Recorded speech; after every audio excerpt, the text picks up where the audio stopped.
It's June 30th, 1860, and another remarkable event is about to be uncovered by Arion, Rebecca, and Olly, the Retrospectors.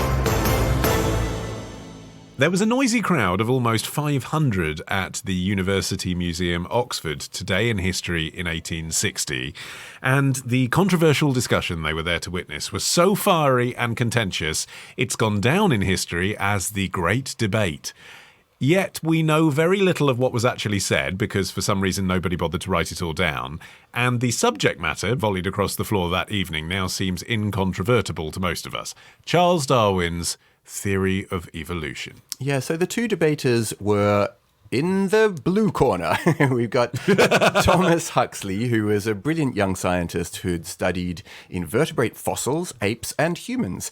And he was one of Darwin's closest associates. He was nicknamed later Darwin's Bulldog. And he was up against the Bishop of Oxford, Samuel Wilberforce, who had really reached the pinnacle of a very highly successful career in the Church of England. He was thought of as being a really eloquent and influential speaker. And this was all on display on the night in question. You know, Wilberforce was the person who apparently, from the records that we've got, and as you say, Olly, they are a little bit incomplete, but he was leading and very much being received well up until the point where Huxley got up to mount his defence. And ironically, neither party had originally intended to attend the talk. The reason both were prevailed upon to be there dates back to a previous convention of the British Association for the Advancement of Science, often just called the BA, which is what this was part of on this day.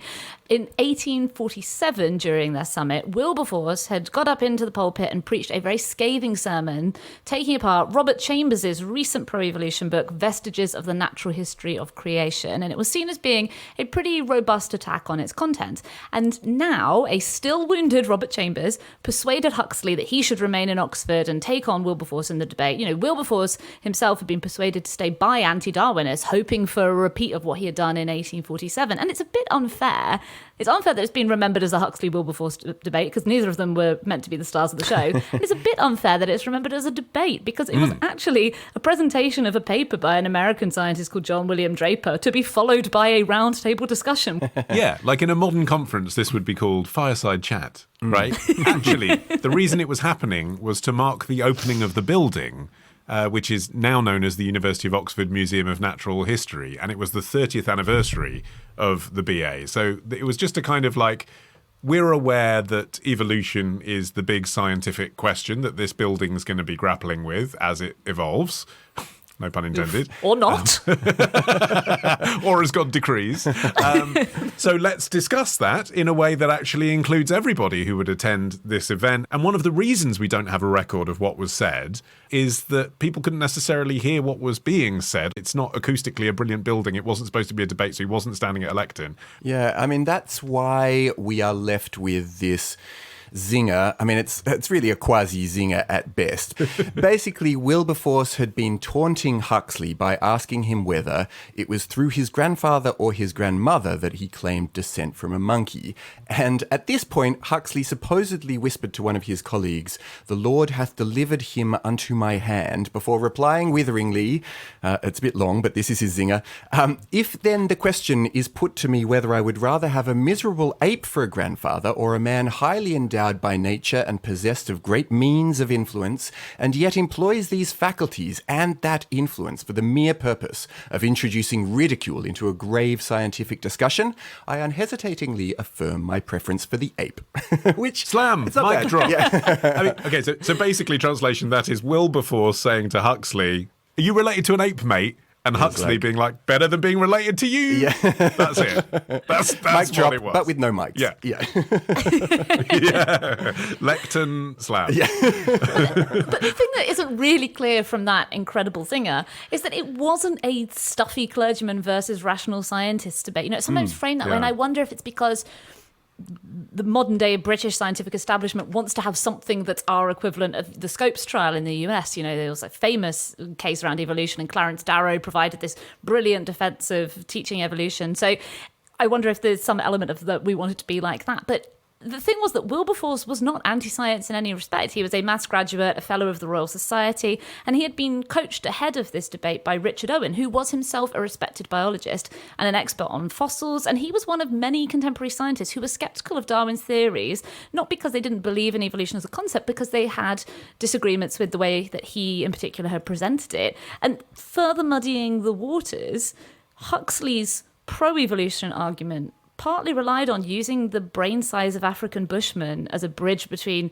civilized Europeans and apes, while Owen, who, was on the Wilberforce side, rejected the notion that human brains were significantly different sizes or abilities, something that's obviously much more palatable and fits much more in with our modern understanding. So it certainly wasn't a case of just, ignorant religious bigots and enlightened men of science. Yeah, I mean, racially, Wilberforce would have felt that he was on the right side of history because his father, who was also an evangelical preacher, had campaigned against the slave trade, famously. And Wilberforce was kind of capitalising on that, frankly, as Bishop of Oxford, and saying that he too felt that he was fighting for what was right by fighting against evolution and making space for God in that discussion.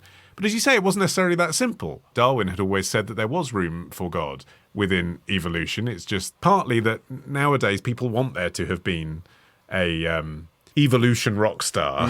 And Huxley, he's the grandfather to Aldous Huxley as well, so that's cool, isn't it, from a modern perspective. He also, fact fans, created the word agnostic.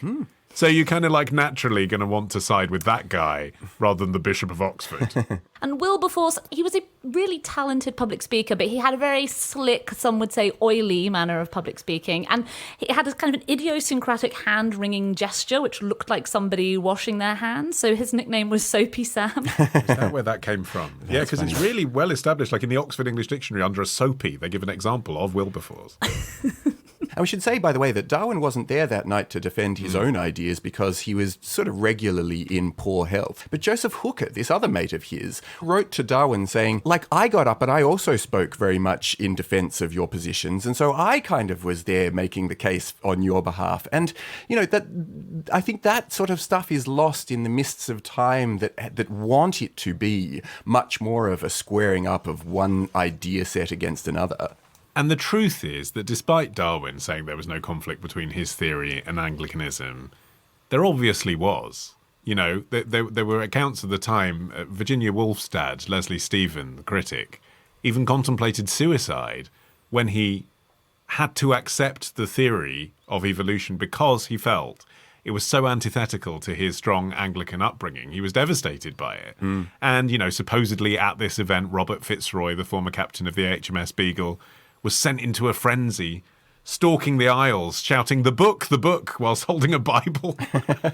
Yeah, and then it wasn't the idea of evolution itself that was controversial. The concept was earlier being referred to as the transmutation of species, and that had been discussed since the early 1800s. It was specifically the idea of humans evolving from an ape ancestor. I mean, not only was it surface-level repellent to many in a way which I think is lost on us now, that's just such a widely accepted idea, but it also made the biblical creation legend impossible. There were lots of liberal Anglicans who did find ways to kind of work the theory into a biblical framework. But fundamentally, it made the story of Adam and Eve completely impossible. And so it was the publication of On the Origin of Species in 1859 that had sparked this huge debate, which Darwin himself, it seems like he wasn't really expecting it. There's some letters he wrote just after the publication that they're really quite sweet. He's excited that anyone's reading it. He had no idea this was going to become such a huge controversy. He wrote 2 months after it was published, I never till today realised that it was getting widely distributed, for in a letter from a lady today to Emma, she says she heard a man inquiring for it at railway station, at Waterloo Bridge, and bookseller said he had none till new edit was out. The bookseller said he had not read it, but had heard it was a very remarkable book. And you have to see the way he wrote it. There were 3 exclamation points at the end of every sentence. Well, everyone was writing to one another in this slightly excitable way around this time, evidently, because Wilberforce afterwards wrote to one of his friends after the debate. He said, on Saturday, Professor Henslow called on me by name to address the the section on Darwin's theory, so I could not escape and had quite a long fight with Huxley. I think I thoroughly beat him. Meanwhile, Huxley in his own correspondence said that he was the most popular man in Oxford for a full 4 and 20 hours afterwards. So both basically walked away going, Claim victory. me, yeah, I got the win.